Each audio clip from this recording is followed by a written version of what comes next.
Well, hello and welcome back to my channel and welcome to my office. So you've probably just watched a video that I uploaded earlier, late last week, about the sign up process for Deliver Easy. So now, while I sit here waiting for rides, I thought I might be able to get a chance to do a video on the extremely different process to sign up as UberX driver here in New Zealand. Now this will be the same throughout New Zealand. So, no, not a ride. So I have compiled some notes so I don't go off track. It's not overly difficult. I've got a ride. I'm going to have to come back to you. Righty? Right, where was I? That's right. Just managed to introduce the video. So that ride's over. Let's see if we can get a little bit more done before the next ride. So, the difference, right. So first of all, there's terms and conditions. See, I'm just reading notes. Terms and conditions that you must read through, and you end up signing it at the bottom, which is, hey, similar to the sign up with Deliver Easy. Their offer of contractors, terms and conditions that you agree to, you sign, you send it back. This is all done in the app of UberX, Uber Drive. So you click whether you want to do food or drive. I click drive, and this is the order in which you present these pictures or files in the app. So terms and conditions, yes. Tax settings, basically the same with Deliver Easy. Is, are you a sole trader? Are you a limited liability company? Are you registered for GST? Are you not? All that sort of thing. So if you're registered for GST, of course the GST number, which is your IRD number. If you're not registered for GST, you do your IRD number. But that just comes down to the accounting side of things when you get paid from these guys. So from that you do, now this is where it confused me, because the next one in order is your license. So you got to take a picture of the front of your license and a picture of the back, and I kept doing that, and because I was trying to do this all in order, and it kept coming back out of focus, or I'd get not suited for the vehicle you want to drive. Now that's where it confused me, because I'm a fully licensed driver with a class 1 to drive a car. So I got a hold of help support on the app, and I asked them, why does it keep getting rejected? And they said because it has not got a P endorsement on it. P endorsement is after the driver's license on the app, so that's okay, we'll live with that. So I carried on through the list. What took so long is, to get your P endorsement in New Zealand you need a doctor's certificate.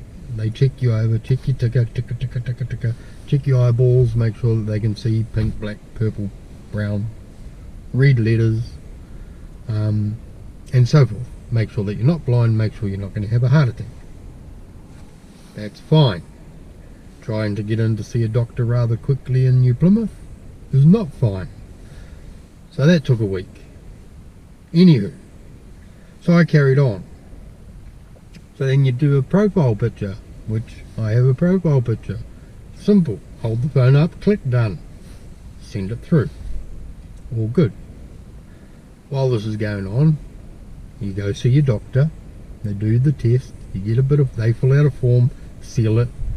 You then go to an AA, or VTNZ may be able to do it. I went to an AA, and you hand over the doctor's certificate, fill out a form, license number, blah blah blah. Have you got any bad driving history? And hey, I own a motorcycle. So I don't have bad driving history, but I have a historic history of riding a motorcycle faster than what is allowed. So I'm handing this bit of paper over, and this lady's like, oh, it's 1 year, 5 years, because you can apply for 1 year or 5 years. 1 year is $94 or whatever, and 5 years is $240. So why would you not do 5 years? So I said to her, my driving history is pretty historic. Is that going to be an issue? Because I don't want to hand over $240 and then come back and say, uh-oh, you can't have a P endorsement. So she said, no, you'll be fine. And which I was. They say that it takes 5 to 10 working days. I think it took just a little over 10 working days for that to be approved. They send you a flash little card like so. That must be displayed where all passengers can view it. So that's right, and a new license card with the P on it, with P endorsement. So back to uploading the front and the rear picture of your license. Yippee, it worked. Then you got to go through and take a picture of, there's a kind of like a letter that comes with your P endorsement card that I just showed you. I didn't show you the letter, I showed you the card.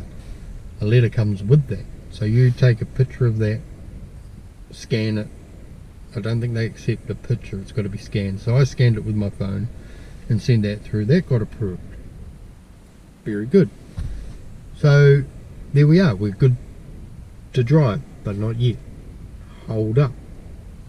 So now we need a TSL number in New Zealand, which is a transport service license.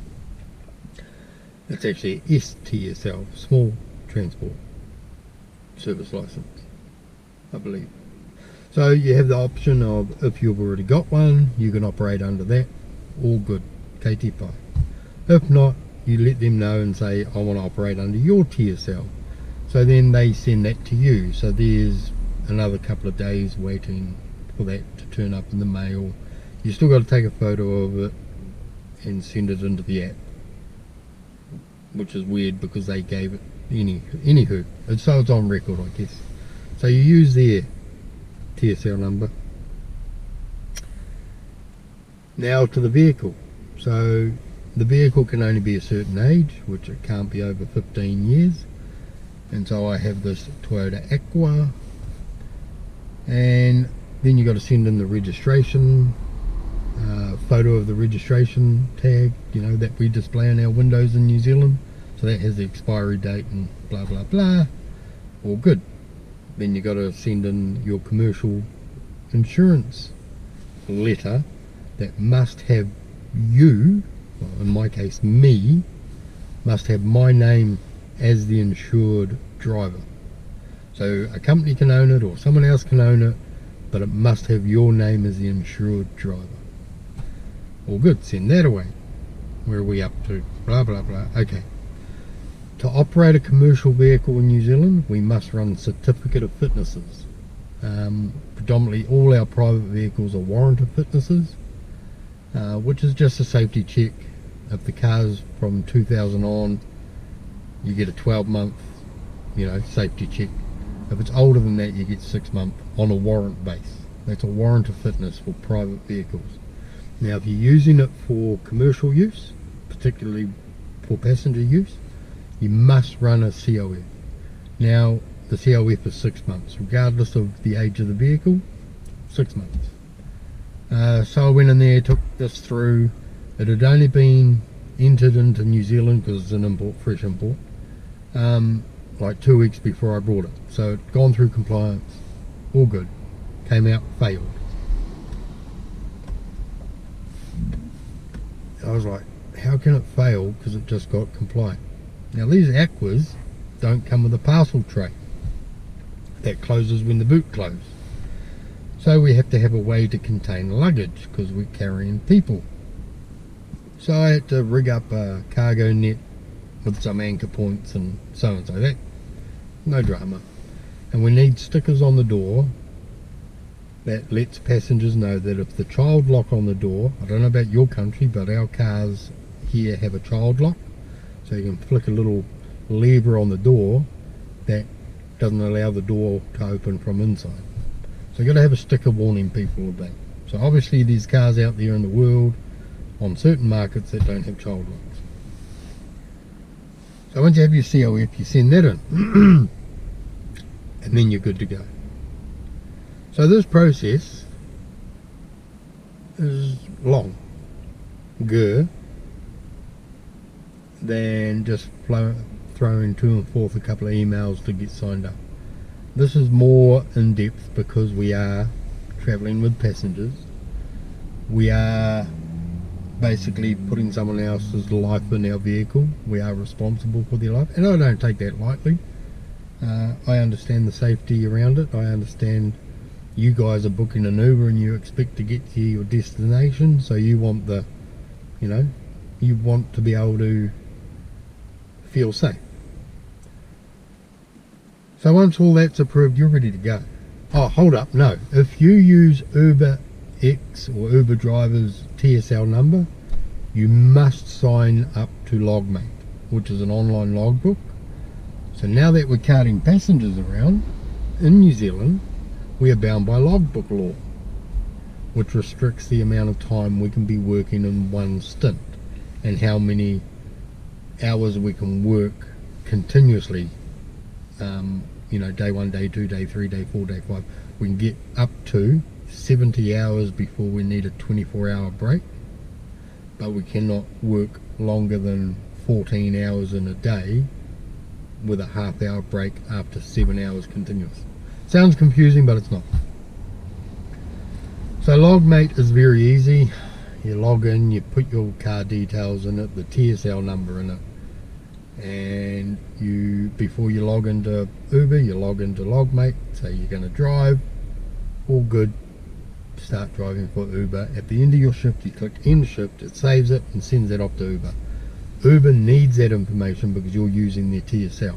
If you use your own TSL, you still got to run a logbook,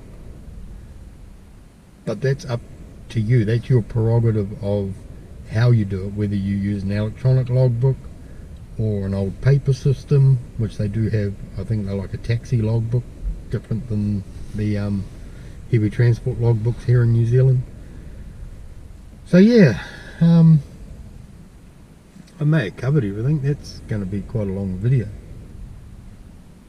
If I missed anything, or if you've got a question, not that I'm an expert at this, I'm no guru and I haven't been signing up to them left, right and centre, so I don't know if you guys have any questions, but it was still an easy process. That's what I'm saying. It was the length of time that it took that was kind of painful, considering I just really wanted to get out there and start driving as soon as I could. So the cost, there's a bigger cost involved, of course, particularly with Deliver Easy or maybe Uber Eats as well. You could probably use your private vehicle with commercial insurance, so you're not buying a vehicle specifically for that line of work. You already have a vehicle. You're not having to run a COF, you're not having to run TSL, you're not having to run a logbook. You just jump in and deliver food. Now with the taxi service as Uber, a rideshare service carrying passengers, then it's a little bit more in depth. You need a newer vehicle, you need to run a COF. That's every 6 months, so that's an extra cost.